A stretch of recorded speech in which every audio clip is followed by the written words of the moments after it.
প্রত্যেকটা মানুষের জীবনে একটা স্বপ্ন থাকে, আর সেই স্বপ্নটা যখন পূরণ হয় তখন হয়ে যায় এটা একটা ছোট বড় গল্প।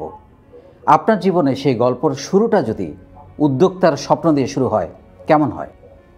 আমরা যদি একটু তাকাই যে আমাদের আদিম যুগের উদ্যোক্তারা কেমন ছিল। একটা সময় ছিল যখন মানবজাতি সভ্য হয়ে ওঠেনি, বাড়িঘর দালান কোঠা তখন কিছুই ছিল না। আমরা থাকতাম গুহায়। জীবন ধারণের জন্য ফলমূল সংগ্রহ ও শিকার করতে হতো আমাদের। আমরা একে অন্যের উপর নির্ভরশীল ছিলাম না, কিংবা হওয়ার কোনো সুযোগ ছিল না। আমরা তখন সবাই ছিলাম উদ্যোক্তা।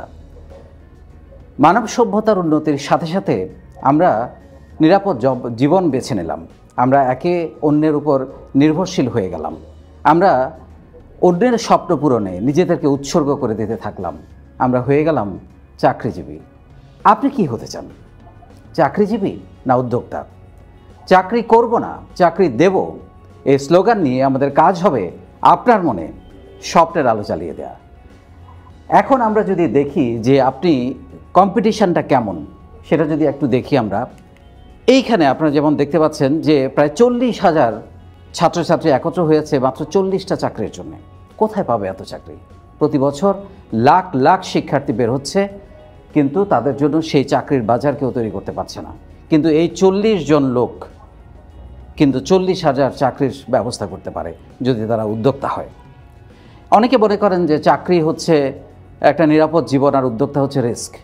ডেফিনেটলি আপনি না জেনে যদি কোনো কাজে নামেন সেটা অবশ্যই রিস্ক, কিন্তু আপনি যদি শিখে নামেন কাজে, রিস্কটা অনেক কমে যায়। যেমন যদি একটা এক্সাম্পল দেওয়া যায়, আপনি যদি সাঁতার না শিখে পানিতে নামেন তাহলে আপনি ডুবে মরে যাবেন, কিন্তু আপনি যদি সাঁতার শিখে পানিতে নামেন তাহলে আপনার সেই সম্ভাবনা অনেক কমে যায়।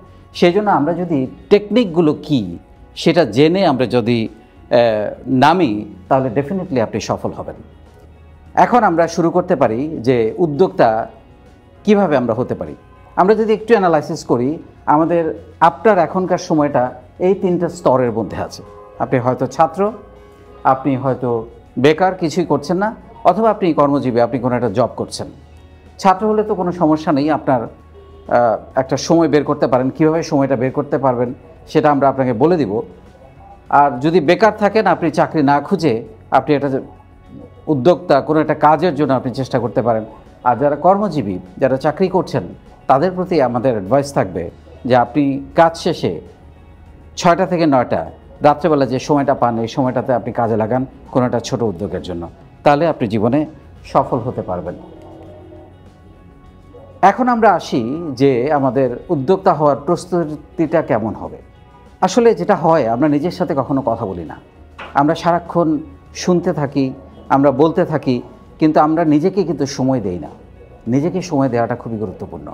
আপনি যদি নিজেকে সময় দেন তখন আপনার মনের মধ্যে কতগুলো প্রশ্ন তৈরি হবে। আমি কে? আমি কি করতে চাই? আমি কেন করতে চাই? এবং আমি কিভাবে করব? এই উত্তরগুলো যদি আপনি পেয়ে যান, আপনাকে কেউ আটকাতে পারবে না, এবং আপনার এগিয়ে যাওয়া আপনিও থামাতে পারবেন না।